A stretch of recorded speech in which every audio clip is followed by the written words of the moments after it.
Y el día de hoy el presidente de México, Andrés Manuel López Obrador, se puso la vacuna contra el COVID-19 de la farmacéutica AstraZeneca. Jacibe Pérez nos tiene las imágenes. Muy tranquilo. Cabeza fría, corazón caliente. Sonriente y de buen humor, el presidente de México recibió la vacuna del laboratorio AstraZeneca contra el COVID-19. Y no duele, pero además ayuda mucho, nos protege.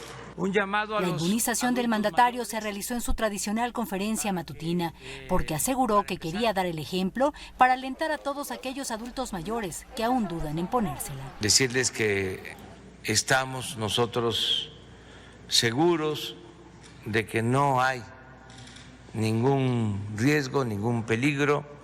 Las imágenes del presidente mexicano vacunándose han sido vistas miles de veces a través de las redes sociales y han generado polémica porque apenas a principios de este mes dijo que no se le aplicaría. Todavía tengo COVID. En ese momento la razón fue que había generado anticuerpos luego de padecer en enero la enfermedad.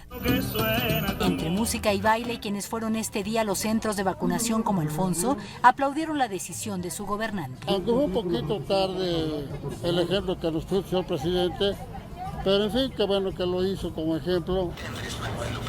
Enrique también se congratuló porque dice que el virus lo hizo ver de cerca a la muerte. Ahora me doy cuenta que es muy necesario vacunarse. Don Raúl perdió a su esposa por la pandemia, por eso le pidió al jefe del Ejecutivo que la vacuna no sea motivo para seguirse negando a adoptar uno de los principales medios para evitar un contagio. Se debe usar el tapabocas todo el tiempo que sea necesario, porque él viaja mucho y convive con mucha gente y es un error lo que él está haciendo. Ya es tiempo de que se tape. Me voy a vacunar. López Obrador confirmó que a más tardar en un mes se pondrá la segunda dosis. En México, Jacibe Pérez, Telemundo.